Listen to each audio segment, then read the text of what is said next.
Kalau Anda punya identitas sesuatu nggak punya efek elektoral, nggak akan disebut sebagai politik multikultural. Baca Will Kim Lika, baca Charles Taylor segala macam.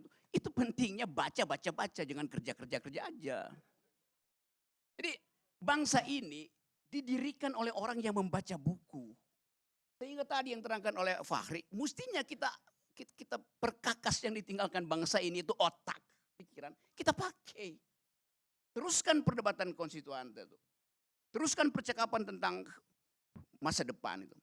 Nah Pak Jokowi nggak ada di situ. Pak Jokowi nggak tahu masa lalu, nggak tahu masa depan. Coba kita fair, coba tanya Pak Jokowi. Apa yang Pak Jokowi tahu tentang yang diterangkan oleh Fahri? Nol. Apa yang diterangkan Egy itu tentang masa depan, harapan. Rock ini memang sok tahu benar-benar. Saya tahu semua memang. Karena itu saya terangkan. Kan tadi kita berupaya untuk mendengar.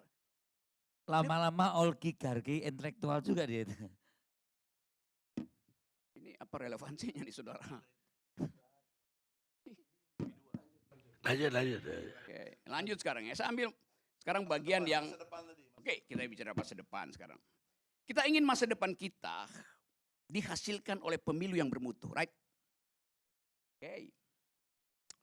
Pak Jokowi juga bilang begitu, pemilu mesti bermutu tuh. Bagaimana pemilu itu bisa bermutu? Ada pertengkaran pikiran di dalam kampanye. Itu intinya tuh. Seorang pemimpin, dia harus mampu untuk menghasilkan konsep yang visioner. Di mana konsep visioner itu dimungkinkan dihasilkan? Di universitas, dalam pertengkaran di kampus. Tetapi, kata Pak Jokowi, jangan bawa politik ke kampus. Dia nggak ngerti masa depan artinya. Masa depan itu ada gagasan, pikiran. Kampus dilarang untuk memperdebatkan politik. Lalu di mana kualitas perdebatan itu? Nggak ada. Satu poin ya. Poin kedua, seorang tidak cukup dia punya intelektualitas, dia juga punya moralitas itu. Di mana bagian itu diuji? Ya di rumah ibadah.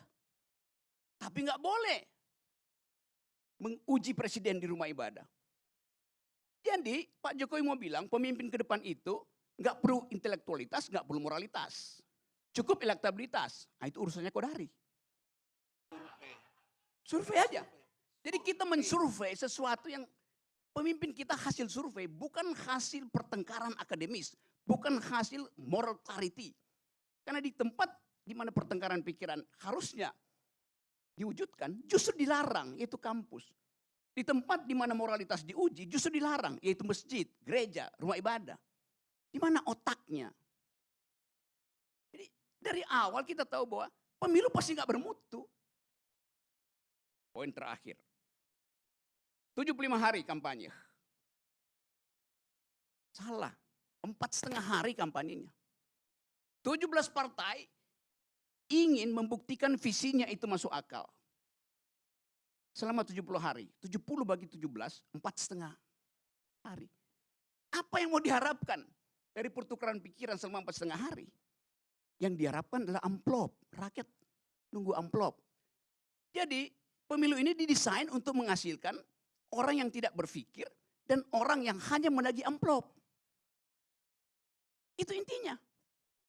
Nah, karena itu saya anggap bahwa ini refleksi kita supaya kita nggak segera ditipu oleh juru bicara yang disewa oleh istana untuk membodohi kita. Ini forum kejujuran gitu. Saya nggak punya kepentingan, saya nggak punya partai, gue nggak dukung siapa-siapa. Tapi gue dukung, saya ingin dukung orang yang berpikir. Itu intinya tuh. Assalamualaikum warahmatullahi wabarakatuh.